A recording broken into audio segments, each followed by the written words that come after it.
Hello, chess friends. This is International Master Valeri, Lilov, and welcome to today's training on YouTube.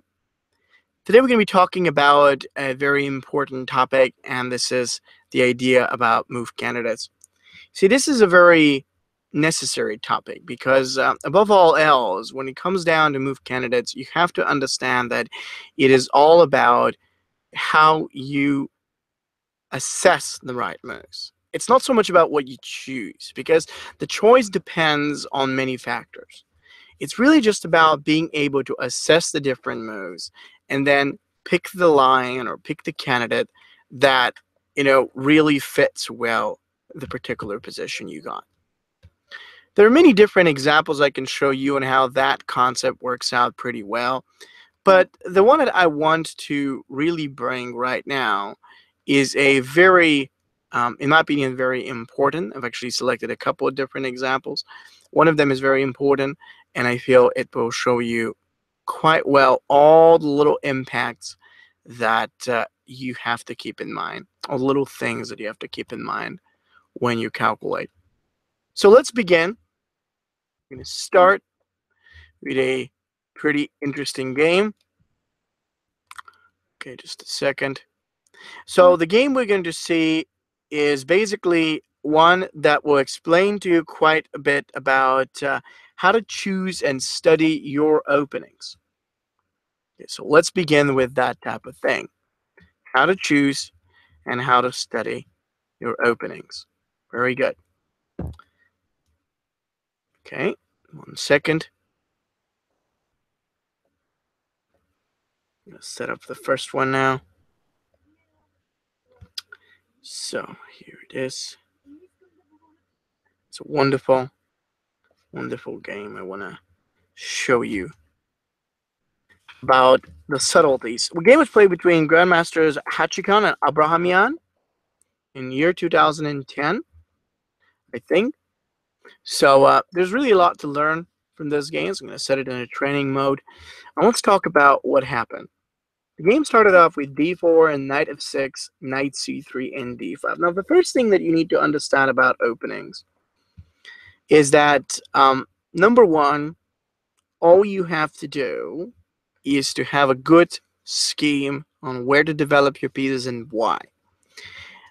Really, a lot of the opening books that people talk about are nothing but, like, I'd say, a source to confuse you and make you think about moves a lot more, as opposed to making you to understand where you're going or what these moves are all about. So I call that thinking about an opening scheme. Now, with the idea of knight c3, you realize that white wanted to play e4, but black blocks it with d5. So what do we do next? The scheme of development is something you need to know. It's not something that you come up with during the game or you figure out during the game. It's something that you got to know. However, it's not that difficult to know it. So the next move that white picked to do was bishop to the g5. If you ask me, a perfect candidate. It creates the tactic, the threat against the black knight, because now white wants to exchange and make quite big weaknesses. But more importantly, after bishop g5 and black's move of knight d7, white sets up with f3. And now we realize the key. What do you really want to do with a given opening? Now, when you ask that any player, he's going to say, I want to have that move and this piece here and that move here. But that's all, running around or running away from what you really want. And what you really want is the goal of each opening. The goal for white is to make sure he can play with e4. That's the main thing. Now, we're not talking about candidate moves yet, because really, in the opening, the only candidates have to do with the order.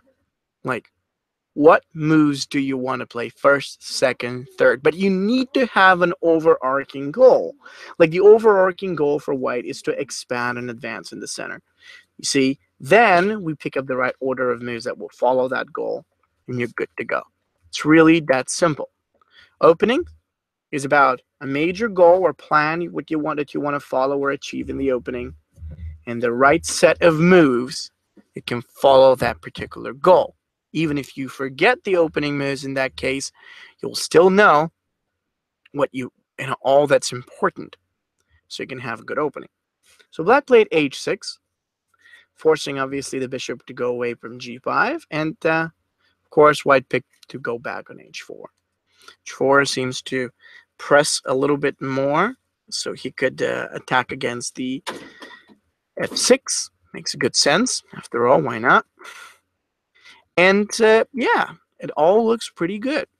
It's a good pressure, nice activity. Black feels a little bit behind after all. So he played c6. The lines involving c6, as you can see in the comment, is one of the most popular one because it opens the possibility for black's queen to come out. So he can do e6 without having to worry that this piece is going to be trapped or anything. So it makes a great sense. Why not? Let's do it. Okay, and yeah, indeed, after this move, what comes out next? That white played queen d2. Now, this is really interesting.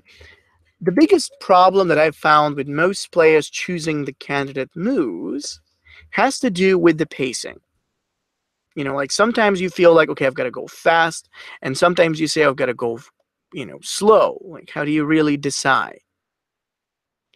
The decision is always supposed to be taken based on what your opponent's looking for in this position. Now, here's the idea. If your opponent has something dangerous that he can do, this means you've got to go fast. This means you have to try and act quickly towards whatever you're doing. But if your opponent doesn't have anything that dangerous, then it basically means that you don't have to worry. See, it's really up to what he has. It's up to what he does have and what he's going to use against you. In this moment, there is nothing that he can do. So let's take it easy, go slow, and make things nice. Queen d2, not e4. Not because e4 was a bad idea, but because we would prefer to go a little bit, more gradually here. So queen d2, and now black plays e5. A big mistake. This is what I call a committal move. Now, a committal move is a move that basically commits to the position, commits to certain changes, to a certain breakthrough, you name it. Now, in general, this is not such a bad idea, but it could be. And one of the reasons is because presently black commits to pushing up, opening, and doing it all practically with no real development behind. You got to know and understand that concept. Rule number one, it's all about that thing. See, so if you are ahead in development, you could consider allowing yourself to open up and do this or that. But if you're not ahead, if you do not feel like you got the domination, don't think about this. E5 was a mistake that soon, of course, helps white to get an advantage. That's the basic idea after that. So after this move of pawn to the e3, then black has a problem. So what kind of problem does he have? I mean, you exchange, take back, and though it's easy that he gets to play a move like bishop to the e7, but you could see the structure is already a bit better. The player who starts first usually loses. It's not, written in stone, but that's how it usually goes. So you want to always wait a little bit, push it a little bit, give it some more time before you actually choose to break through. In that specific case, there's no reason for black to worry. And so after the move of bishop to the e7, white castles long, black castles short, and actually in this case, white just simply goes on with the move of g4. And we're also looking at something very interesting at this point. The really important value is that black hasn't started. See, white is so far ahead with his position that he could very quickly start and doesn't have to worry about tactics or anything of that kind. So we get a great beginning. So what's next? What's coming up next? Well, after g4, surely black's got lots of problems to be, worried about. So basically what he picks up to do is the move of b5. Both sides, as you can see in the comment, go at each other fast, quick. Who is going to be faster? That's the only question that matters. Well, it's a pretty good question. What would you say? I mean, this is the first key question that we've got to figure out. Like, what should white try to do?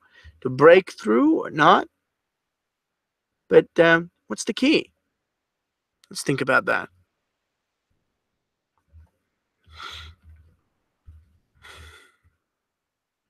Hmm.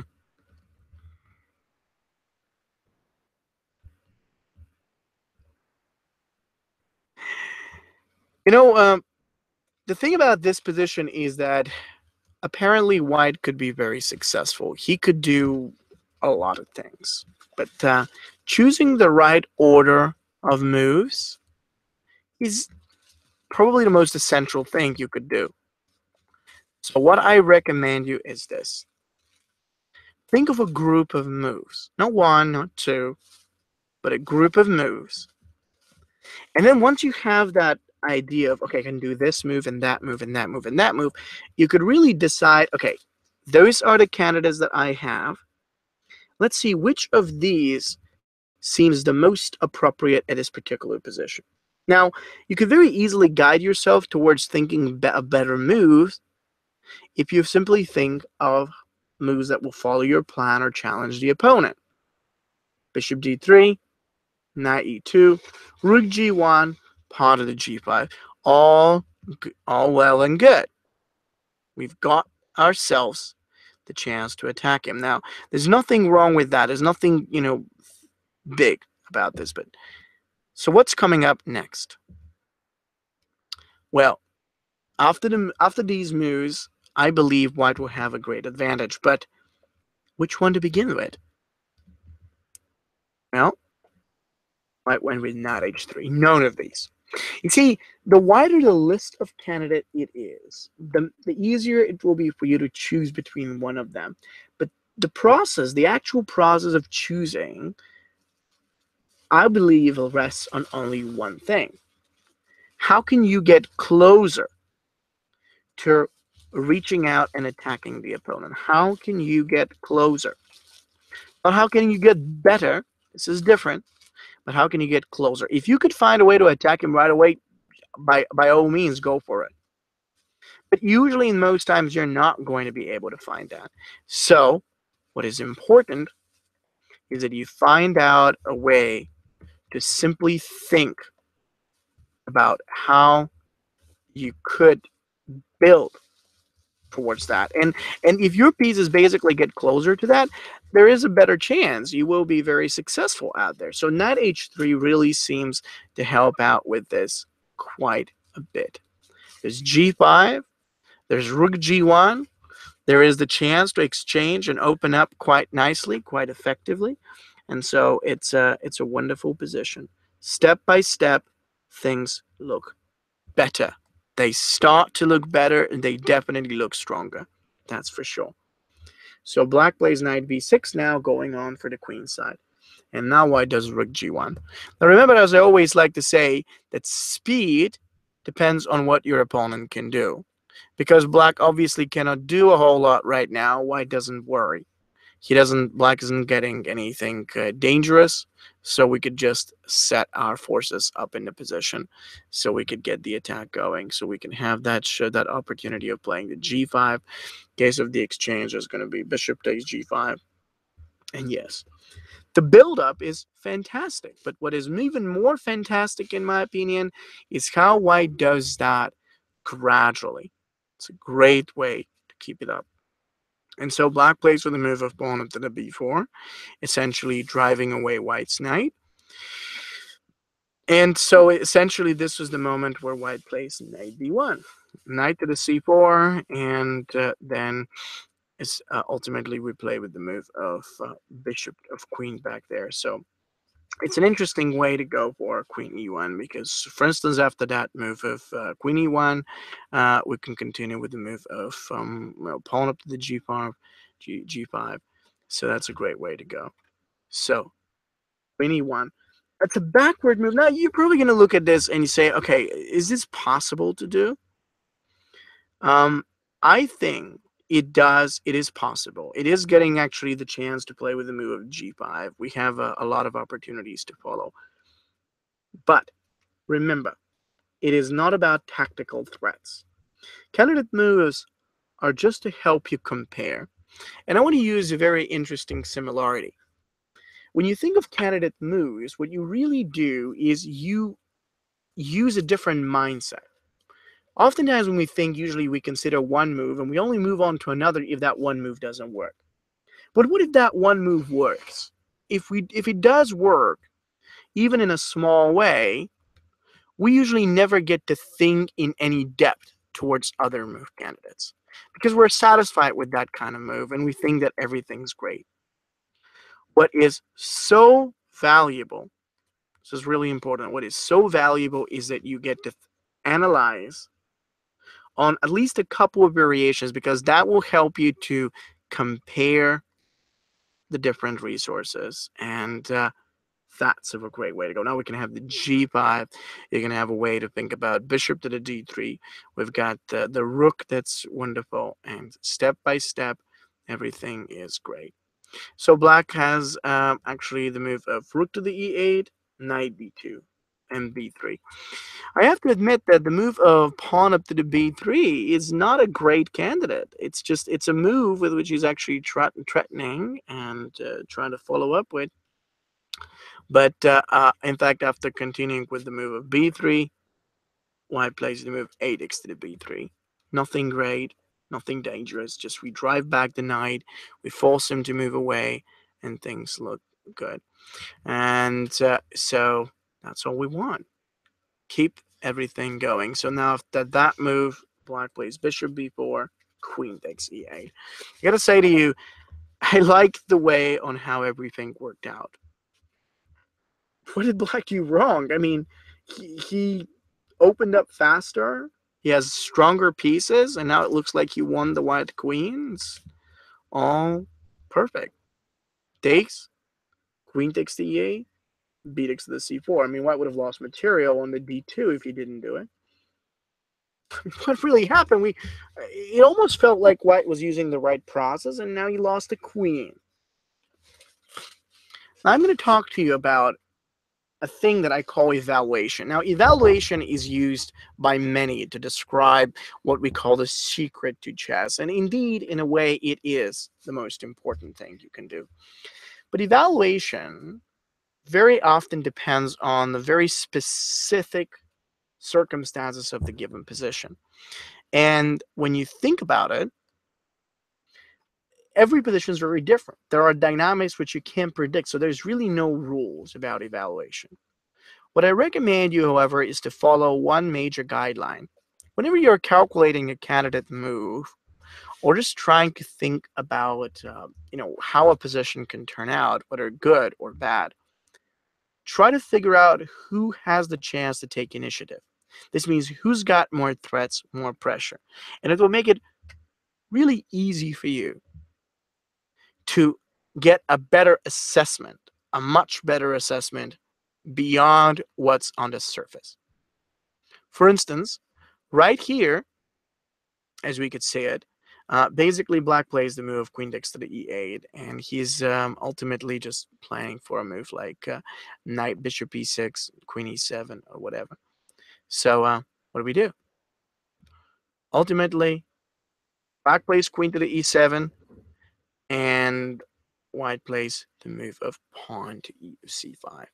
It is a perfect looking move in this type of position. So we have the chance to think about a move of rook bishop to the d3, and then ultimately after the move of bishop d3, then case of the exchange, bishop takes the g, and so that's pretty strong. So like that's the way on how it's placed. One of the really important things that white is the only one who can create more threats. So it's beautiful to see how that works out. Very interesting. So after this move of actually pawn up to the c5, then black played queen to the b7, and you see now we've got the move of knight to the f2, and okay, so we have that move of knight to the d3. We've got a move like knight to the e5, which is very powerful, and step by step, things are perfect. One of the key ideas is to gradually build up the position. So very interesting right now, step by step. And you can take a look at that and see what white is doing. He's ready to build up. He's continuing towards that while black stays behind. He played bishop a5, knight d3.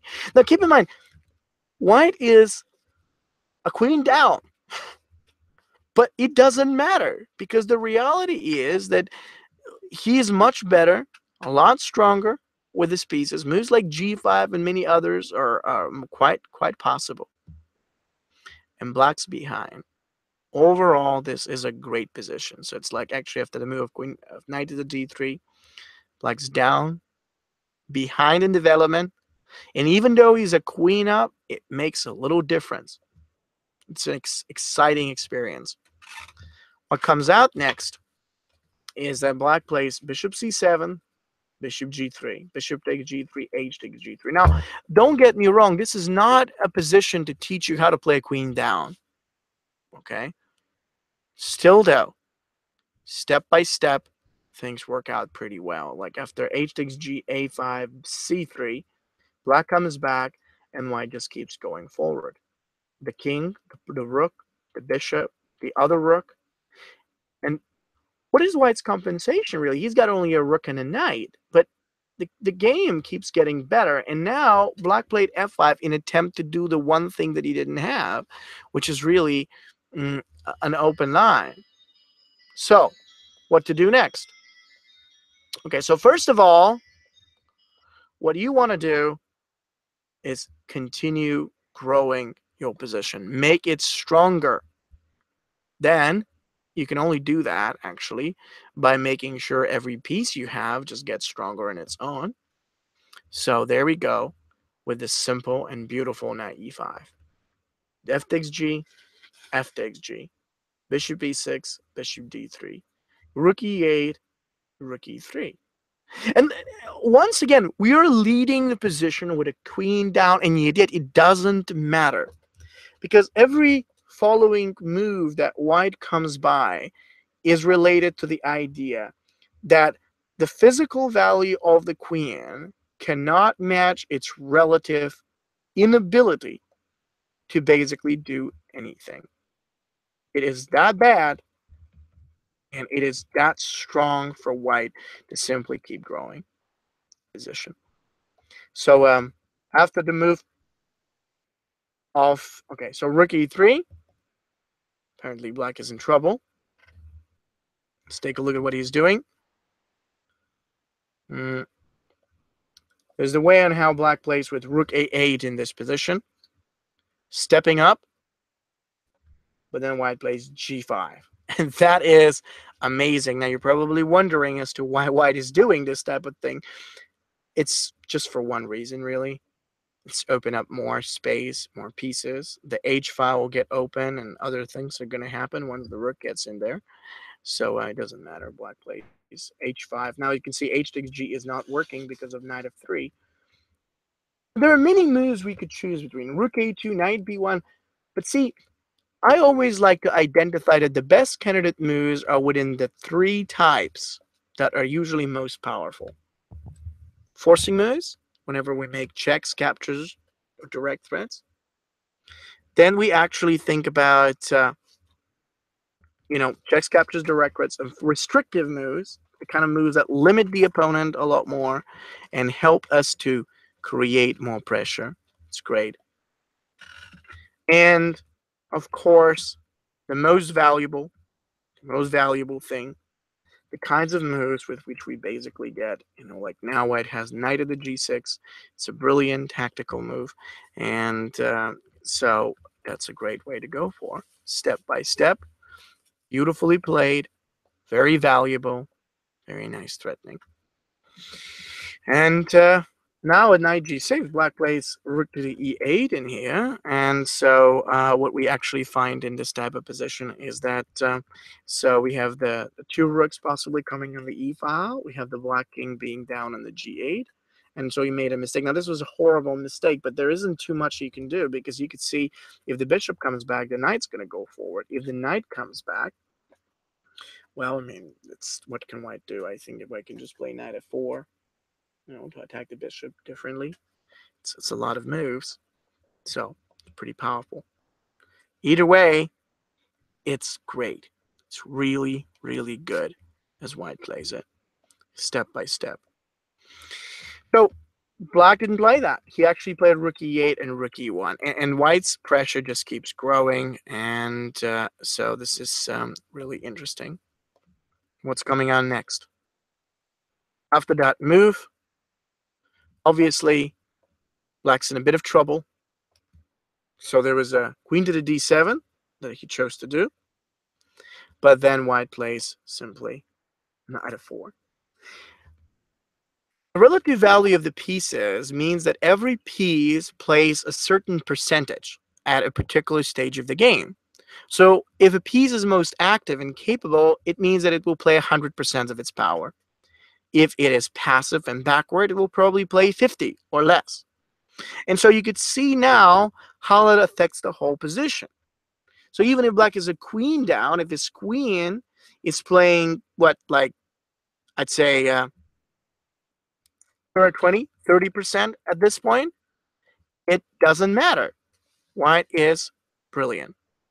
Step by step, white proves that the power of his pieces is great. Now, I think white had a much better move that he could have gone with. He didn't see it, but let's see if you guys can find it. Much stronger move to help white grow his position brilliantly. Take a look and try to tell me. Now, let's take a look. By the way, while you're actually looking at this, I do wanted to say that in the link below this video, you're going to find out a great discount to my course on middle game, actually, that is available for a very limited amount of time. It's only available for about like a few hours. So if you want to take a look at this, you might want to do it, now or in the next few hours. I'll put it in the chat. I'll put the link on the chat as well.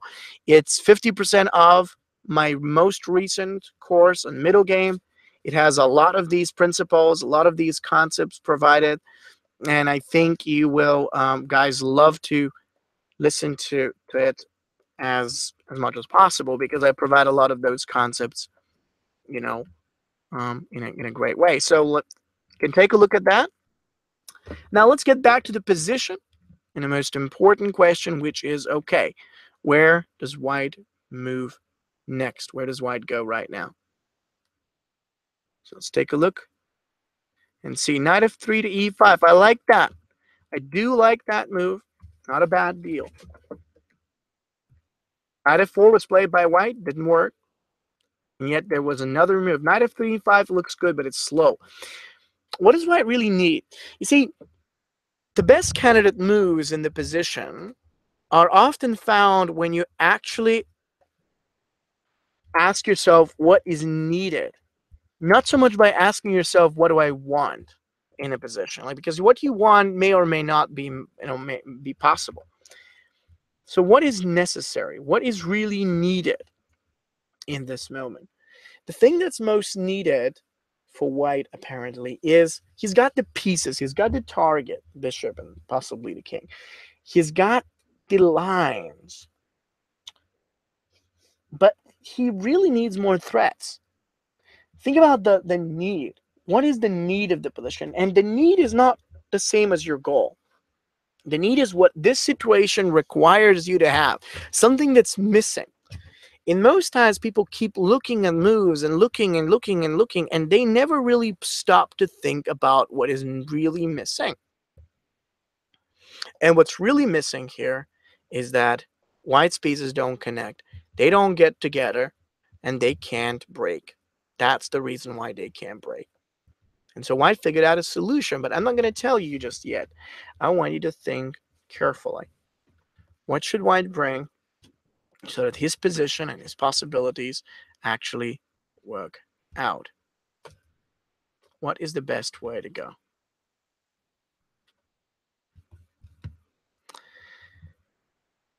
Well, the truth is that, and actually there are many ways to go about this position, just many ways. However, what white needs is the open line, and the open line is only possible by playing the move g4. Black cannot survive that position, as it says in the comment by the Grandmaster. This is the move that would have completely disoriented all Black's pieces, all of his position. He would not be able to survive it. It was a very interesting, I like to say, way of just shooting at this and keeping Black down. It's a great position.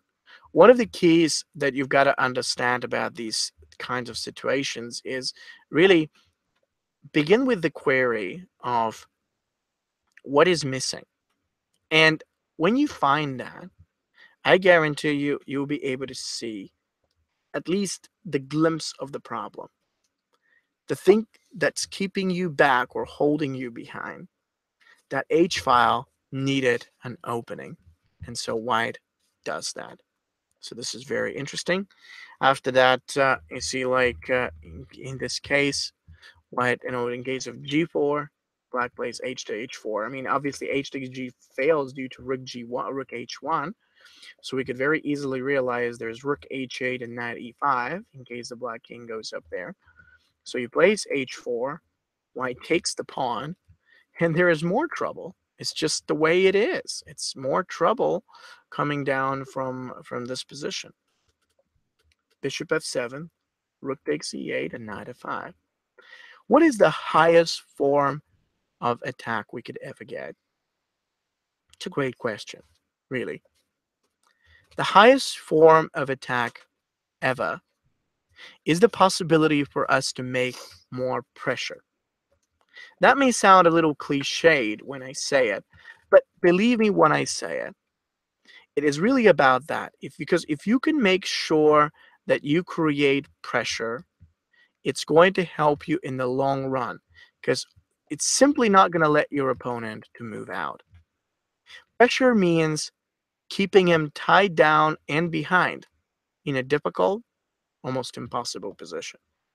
Black plays, white's ready to play with rook e7. In case of a2, there's going to be king b2.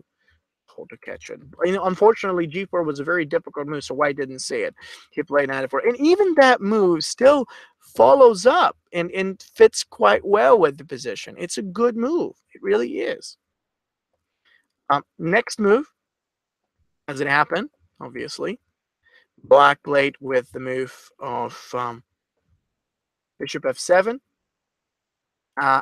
And then white plays g6. So black's idea was to sacrifice a piece in attempt to reduce some of white's actual attacking power, whatever white was doing, but didn't feel like it would work. It didn't work out all that well.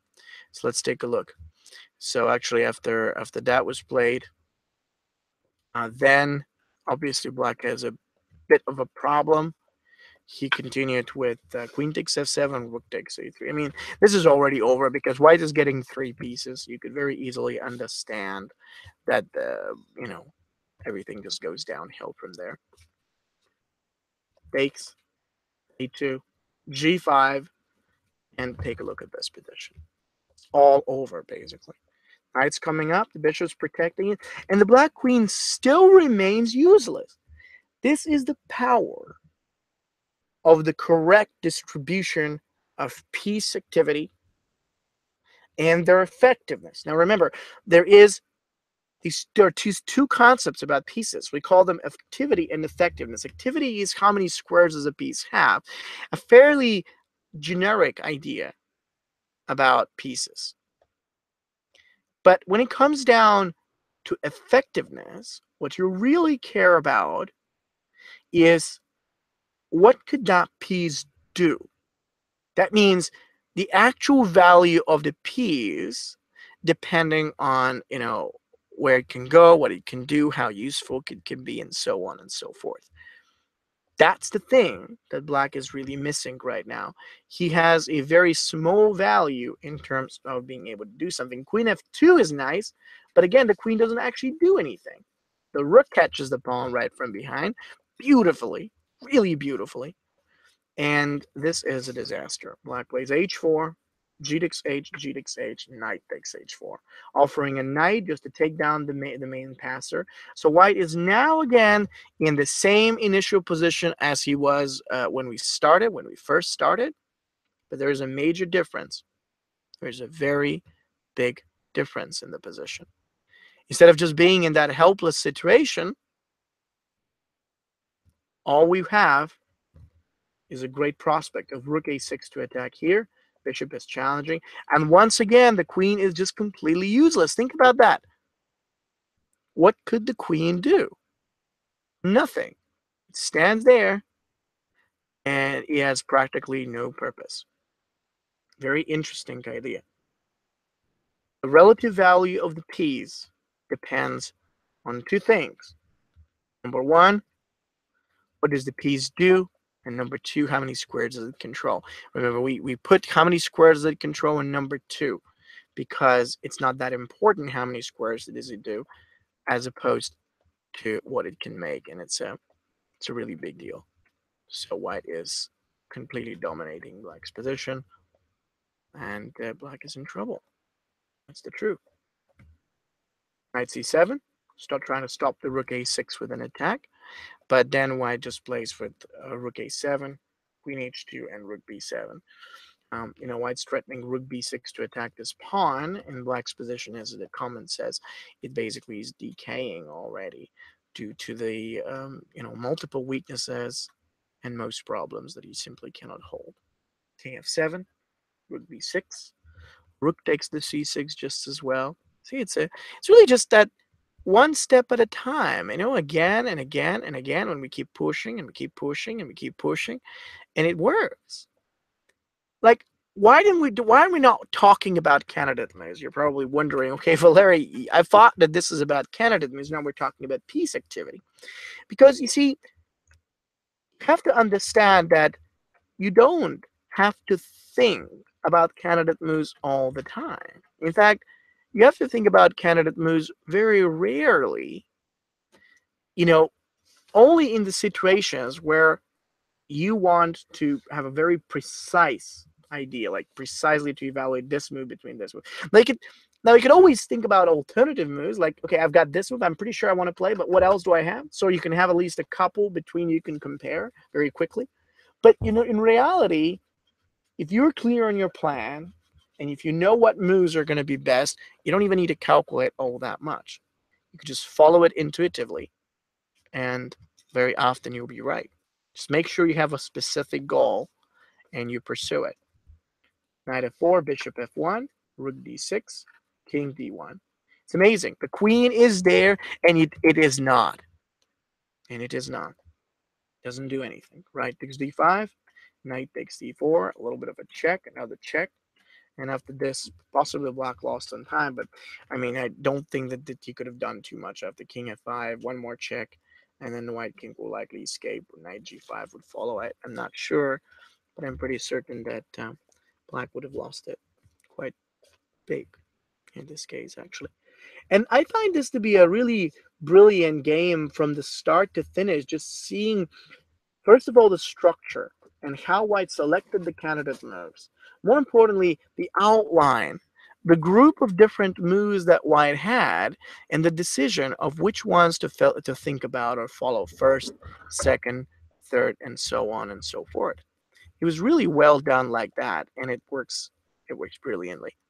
More importantly, and final, what I love about this game is that it shows how, on many occasions, selecting the right moves or even evaluating them correctly does not depend on static factors like, is this piece going to be good here, or does that move look good? Which is really what a lot of people do. It depends on a deeper, more essential way of analyzing the position. What does that move or what does that plan mean in the long run?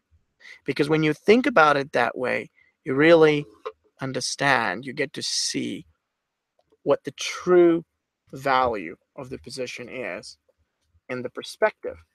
So you can sort of predict the future, as I call it, without even doing that much of a calculation. I hope this makes sense to you. Now, I want to show you another game. This is actually a game of mine that I play. Yes, it's a bit of an older game of mine, but I think that this game will show you a lot about candidate moves and something I was able to do quite nicely in this game myself. So this will be great because I'll be able to tell you a little bit about my own thinking, when I played it. So I'm going to bring it up. Just give me 1 second.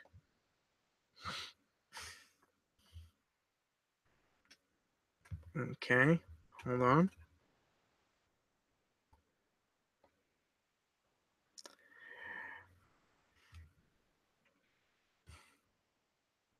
Okay.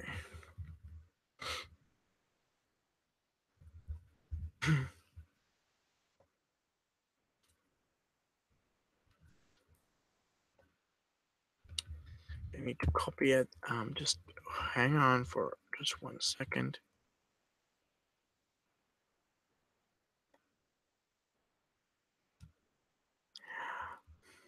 Okay.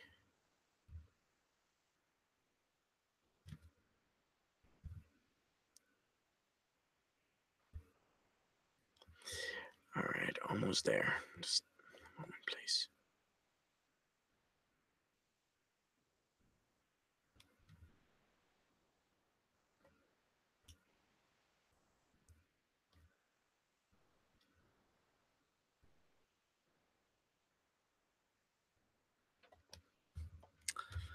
Okay, so we're just. By the way, if any of you wants me to send him this game as it is annotated and all, I encourage you to send me a short message or an email so that I could send you that one. I'm just gonna put my my website is tigerlilov.com and my email. I'm gonna put it on the chat, valeri.lilov@gmail.com. So please do send me your question or your actual notification if you want me to send you this game with all the different ideas that associated with it. So feel free to do so. And please don't forget, it's 50% off my new middle game course on all these little things that you can take and apply in your games, different techniques, and much more.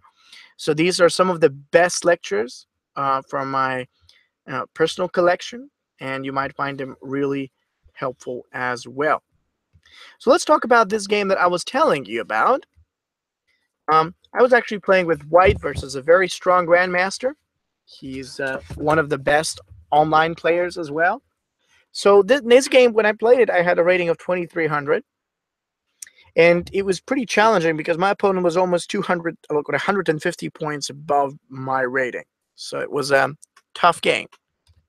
It was going to be a tough game. I started with e4 and an opening which I consider very good to me. I mean, I'm very fond of the opening. Basically, the idea is we go with bishop to c4, and all that White wants to plan about it has to do with setting up a position for Grand Prix.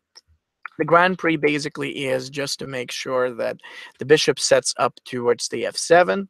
There's going to be possibly the idea of moving with, let's say, f5, and there is plenty of really nice possibilities that White can pick up on. Let's take a look. After that was done, basically Black did the move e6, and of course I did f5. Now that's one of the best ideas of playing the this opening. Challenging the e6 and opening up some lines. I do love this. This is really good. When it was played, apparently Black picked up to do, there was of course exchanging on the f5 was not a good idea. Usually it's considered that knight e7 is a fairly nice idea. So he did. Then I captured. Takes. And so this was a pretty key position. Very critical one. So what do I do? After the d6, obviously Black managed to maintain a fairly solid position around the king side, and he was preparing himself for possibly castles or knight d4, whatever it was he wanted. But it didn't matter much because I has decided that if I want to be successful here, I have to rely on a quick development. Not much of a planning with candidate works here because I knew the theoretical moves and it was all really all about developing the pieces and setting them up right. Castles, bishop g5. Of course, the real idea of being successful in the opening is make sure that you always get as many pieces as possible against your opponent on active positions. What you see is that now I've got a really good bishop. Basically, in addition to that, I have an active position that will help me to eventually attack on his king side. And yes, it does take some time, but eventually it's going to help out a lot. So what happens next is pretty good. So in here, he actually did the move of h6, bishop h4, and knight d4. Now, of course, obviously, black wanted to just move on and attack against me with his knight. But what do I do now? See, this is the first question that I had to worry about. Well, I decided if black is pushing up his knight to attack me, first thing that I need to do, very important thing that I need to do, is to basically castle. So this is very, very interesting. I cannot actually focus on anything that has nothing that doesn't have anything to do with the development and the way on how my pieces are going to get set. So rule number one always turns out to be finish the development, get ready, and set things right. So ultimately, I just castle. So black plays g5, and of course there's bishop to the g3. See, step by step. Very good idea for me. Remember that you don't want to be the one to break the position too quickly. All you'd like to do is just to concentrate on slow, gradual moves, taking up the possibility to improve. Now, black did knight g6, king h1. And I think that my idea was to plan the game in 3 stages, and I recommend you to do it this way. The candidate moves you follow must always fit in those stages. The first one being get more pieces to develop as fast as you can, as advanced as you can. Second, basically I did that first thing with bishop g5, bishop c4 and all. Second, improve. Make sure you do all these prophylactic moves as much as you can so you get ready. That's the setup. You need a setup. You cannot do anything if you don't have a setup. So the setup is key. I did get it, I think. And next thing, it's about, once the setup is done, it's about action. Call that the action part. And the action part is about one thing. Is starting with the advance, what is basically doing whatever we need to do so that the opportunities, the resources could go. And I think is very capable to do that. This is a great move to plan ahead. Let's do this. A really interesting part in the game is that when I actually captured on the d4 over here, black played with the move of c6 to the d4, so knight x to the d4, c6 to the d4, then there was knight b5. And in some way you realize that black did the same thing. He did get the same kind of development, but it was never really the same, if you know what I mean. It was always a little inferior. And so now it shows, like it looks like I am ready to attack and he's not. Why? There were 2 reasons. You know how they say the first 10 pages of every good book, show that it's great, and the first 10 pages of every bad book, usually determine that it's going to be bad? I really like that idea, especially in chess. The way you set things up creates what I would call not only the frame through which the position is seen, the vibe, but also it creates your structure that you're going to build on. If you don't have it right, things go bad. Now, a lot of people feel that, even if they don't know it, they feel that, and they try to get it right simply by, attempting different things, like, studying a lot of openings, theory, and stuff like that. And what they don't realize is that it's not really about studying a lot of openings, a lot of theory. It's really about one thing: piece coordination and good activity. I got great activity with my pieces, and I got great coordination. This is the only difference between me and Black right now. Black didn't play bad, just didn't play good. Most of his pieces remain fairly bad as they are, and it's pretty beautiful to see this happening, to see that sequence coming through. He played bishop e5, queen g4, a6, and now followed rook takes f7. And I was really, like, before I made that move, I took a long time to think. I had to choose between candidates of knight a3 and the rook, and something else. And I didn't see rook takes f7 at first. I saw it later. Now, committing that move, obviously and clearly, shows that Black is weak on e6, but a lot of calculations must take place so that it's done, so that it's played out. The interesting part is that the moment I did the rook takes f7, you actually realize why Black is so bad. It's not so much about, his position or the fact that he's undeveloped or unprepared or whatever it is. It is the reason why he's losing is because he can't handle me. See, if you get a stronger or better preparation than your opponent, every tactic that happens from this point on is incredibly successful for you because you dominate him. I do dominate every piece of my opponent because I'm better prepared and I'm a lot stronger. So king takes f7 was met by queen takes to the e6, and then you could see what's really happening right now. Doesn't matter where Black goes. It really doesn't make any difference. Thing is, once Black's king goes there, there's bishop takes c5. He couldn't take with the knight because that meant the only piece that was kind of protecting him would have been gone. And so he realized this is basically impossible.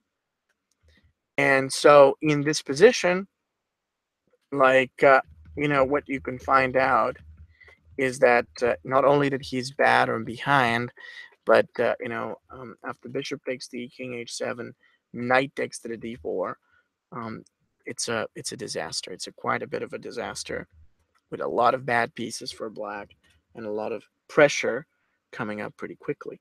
c3 helped me to support it, and Black saw it. c3 was probably the most difficult move that I could come up with in the game, but I asked myself that question I told you about before. What do I have to do?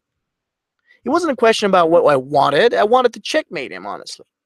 But I know that I wouldn't be able to do that. So it's never really about checkmating.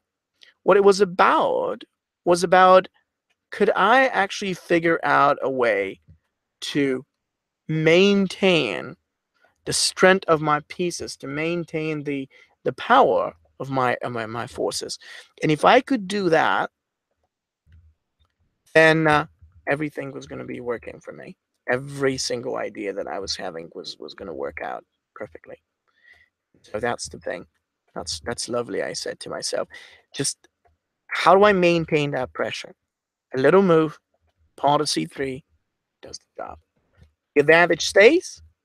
The fact is that I'm now having a knight on d4 protected, so he cannot figure out moves like knight x to the e5 or rook c5 and challenging here. Stabilizes the position. And then when he, actually here saw that rook c5 wouldn't make any difference, I just moved the bishop. And that king of Black, without his rook being able to move or anything, it really doesn't make any difference. It was a disaster for him, and he knew it. He knew this position was not going anywhere good. Truth be told, the only thing he could try was rook takes the c, d takes the c, and bishop c8 to complicate. But I knew that this has opened a little bit of a window for him to attack. So all I have to do is to close that window by just exchanging a couple of these pieces. And so this is a great way to go for. Um, no challenges, no tactics. Queen e8, bishop f6, e5, knight e6. And so black obviously sacrificed, because if he didn't, I mean, my knight was coming on b8, and this is a complete domination. I'm at 3 pawns up. So a couple of a little bit of checks. I didn't even take that bishop for the reason that I didn't want to give contemplate. Perhaps it wins, but why do I have to do that? Let's just keep the pressure going. And now he cannot take on the c4, because I was going to go for a checkmate. Check from d7 and checkmate from g7. So, of course, I take the bishop once the queen is isolated, and I make a little flight square for my king. A little bit of stability, and black resigned. The only thing that he could think about is a little check, but that will be his last. Now he can't move. So it's game over. What I really liked about this game was the setup I created, and then the possibility through which I could really build up this game and make it work.